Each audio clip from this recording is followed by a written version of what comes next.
வணக்கம் மாணவர்களே, எல்லாரும் எப்படி இருக்கீங்க?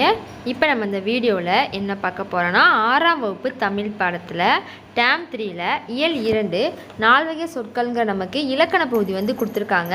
இப்போ நம்ம இதில் இருக்கிற புக் பேக் 1 வேர்ட் அப்புறம் கொஸ்டின்கான ஆன்சர் நம்ம வந்து பார்க்க போகிறோம். நம்ம ஏற்கனவே இயல் 2 எல்லாமே போட்டிருக்கோம். அதை பார்க்கலாம், நம்ம சேனலில் இருக்குமே பார்த்துக்கோங்க.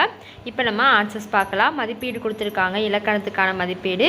சொல்வகையை அறிந்து பொருந்தா சொல்லை வட்டமிடுங்க. ஃபஸ்ட்டுக்கான ஆன்சர் வந்து படித்தால், அடுத்து இரண்டாவதுக்கு வந்து ஓடினான், மூன்றாவதுக்கு சித்திரை, நான்காவதுக்கு வந்து மா. இந்த எல்லாத்தையும் என்ன செஞ்சுக்கோங்க, வட்டம் போட்டுக்கோங்க. இது வந்து பொருந்தாதது, மித்ததெல்லாம் வந்து ஒரே இதாக இருக்கும். இது மட்டும் கொஞ்சம் வேறமாக இருக்கும், அதனால செஞ்சுருக்காங்க, வட்டம் மட்டும் சொல்லியிருக்காங்க. அடுத்து பின்வரும் தொடர்களில் உள்ள 4 வகை சொற்களை வகைப்படுத்த சொல்லியிருக்காங்க. இதுக்கான ஆன்சர் உங்களுக்கு காமிச்சிருக்கு, அதை செஞ்சுக்கோங்க. அதை அப்படியே பார்த்து நீங்கள் வந்து எழுதி வச்சுக்கோங்க. பாருங்கள், இதான் ஆன்சர். ஒவ்வொரு அந்த இது கொடுத்துருக்காங்களோ ஒவ்வொன்றில் இருக்கிற பெயர்ச்சொல், வினைச்சொல், இடைச்சொல், உரிச்சொல்லை நமக்கு வந்து எடுத்து எழுத சொல்லியிருக்காங்க. என்ன பண்ணிக்கோங்க, அப்படியே பார்த்து நீங்கள் வந்து எழுதி வச்சுக்கோங்க. இதுதான் அந்த நம்ம கொடுத்துருந்தாங்க பார்த்தீங்களா, அதற்கான ஆன்சர். ஸோ என்ன செஞ்சுக்கோங்க, இதை பார்த்து அப்படியே எழுதி வச்சுக்கோங்க.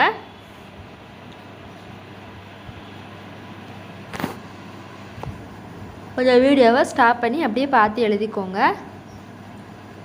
நெக்ஸ்ட் நமக்கு பார்த்தீங்கன்னா கொஸ்டின் கொடுத்துருக்காங்க. மொத்தம் நமக்கு 3 கொஸ்டின் கொடுத்துருக்காங்க. சொல் என்றால் என்ன, சொற்களோட வகைகள், பெயரையும் வினையும் சார்ந்தோறும் சொற்களை எவ்வாறு வழங்கிறோம். 3க்கு ஆன்சர் நமக்கு 34ஆம் பக்கம் 35ஆம் பக்கம் கிட்ட இருக்குது. நம்ம ஆன்சர் பார்க்கலாம். ஃபஸ்ட்டு 34ஆம் பக்கம் எடுத்துக்கோங்க.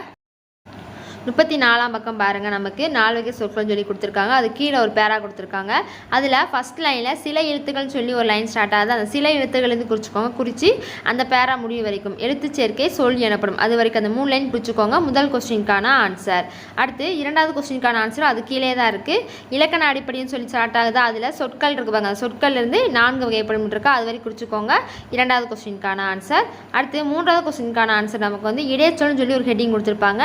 நமக்கு வந்து அடுத்த பேஜில் இருக்கும், அதை பார்த்துக்கோங்க. இடைச்சொல் சொல்லி கொடுத்துருப்பாங்க. அதில் அந்த இடைச்சல் கீழே இருக்கிற அந்த ஃபுல்லாமே குறிச்சிக்கோங்க. அது கீழே இருக்கிற 2 லைன் அப்புறம் அந்த எடுத்துக்காட்டு அது எல்லாத்தையும் சேர்த்து குறிச்சிக்கோங்க. நமக்கு வந்து மூன்றாவது கொஸ்டினுக்கான ஆன்சர்.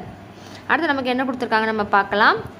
பாருங்கள், நமக்கு மொழியை அடுத்து நமக்கு வந்து புக் பேக் முன்னாடி கொஞ்சம் சில 1 வேர்ட்ஸ்லாம் கொடுத்துருப்பாங்க. இப்போ நம்ம அதற்கான ஆன்சர் நம்ம வந்து பார்க்க போகிறோம்.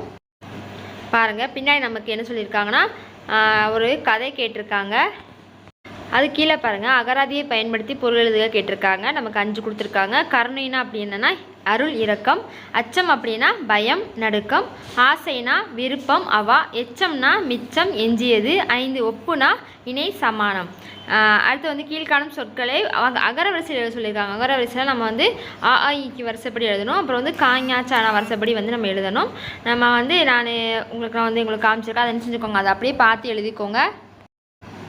இதான் அந்த அகர வரிசை. ஆசிரியர், ஓணான், கிளி, தேனி, தையல், பழம், பூனை, மனிதன், மாணவன், மான், வௌவால். இது வந்து நம்ம வந்து அகர வரிசைப்படி நம்ம எழுதியிருக்கோம். முதல் வந்து உயிரெழுத்துக்கள் தான் ஃபஸ்ட் வரும், அதனால் உயிரெழுத்துக்களில் வர எழுத்தை வந்து முதல் எழுதியிருக்கோம். அடுத்து வந்து காஞாச்சான வரிசை இருக்குது பார்த்தீங்களா, அதுபடி எழுதியிருக்கோம். இதை அப்படியே பார்த்து எழுதிக்கோங்க. அடுத்து நம்ம கீழே பார்த்தீங்கன்னா ஒரு அட்டவணை வந்து கொடுத்துருக்காங்க.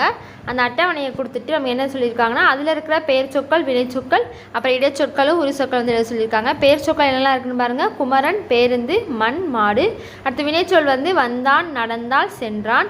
இடைச்சொல் வந்து மற்றும் இருக்குது. உரிச்சொல் வந்து மாநகரம். இதை என்ன செஞ்சுக்கோங்க, அப்படியே பார்த்து எழுதி வச்சுக்கோங்க. நமக்கு வந்து அந்த அட்டவணைக்குள்ளே தான் இது எல்லாமே இருக்குது, நம்ம எடுத்து எழுதியிருக்கோம், அவ்வளோதான்.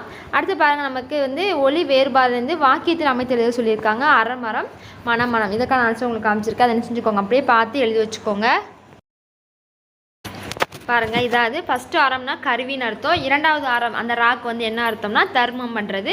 அதுக்காக நம்ம அந்த மீனிங் வர மாதிரி என்ன செஞ்சுருக்கோம், ஒரு தொடர் அமைச்சிருக்கோம். அடுத்து வந்து ஃபஸ்ட்டு 2 சொல்லி நானா நம்மளுடைய உள்ளன்னு வரும், மீனிங் வரும். அடுத்து வந்து 3 சொல்லி நானா என்ன வரும்னா நமக்கு நறுமணம் இருக்குது பார்த்தீங்களா, வாசனை, அந்த மீனிங் வரும். ஸோ அதை வச்சு ரொம்ப ஒரு தொடர் அமைச்சிருக்கோம்.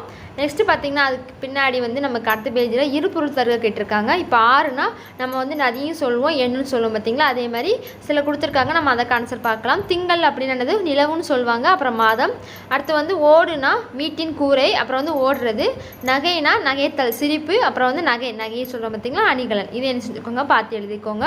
அடுத்து கட்டத்தில் உள்ள சொற்களை கொண்டு தொடர்கள் உருவாக்குக. நம்ம என்ன செய்யணும், இப்படி கோடு போட்டுட்டு நீங்கள் வந்து எடுத்து எழுதிக்கோங்க. மாலையில் எதுக்கு நேரம் கோடு போட்டிருக்கேன், விளையாடுவோம். அப்போ மாலையை விளையாடுவோம்னு சொல்லி எடுத்து சைடில் எழுதிக்கோங்க.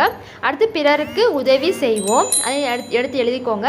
பெரியாரை வணங்குவோம், நூல் பல கற்போம், உடைப்பேச்சு செய்வோம், அதிகாலையில் எழுதுவோம். இதை என்ன செஞ்சுக்கோங்க, எடுத்து வந்து எழுதிக்கோங்க. அதுதான்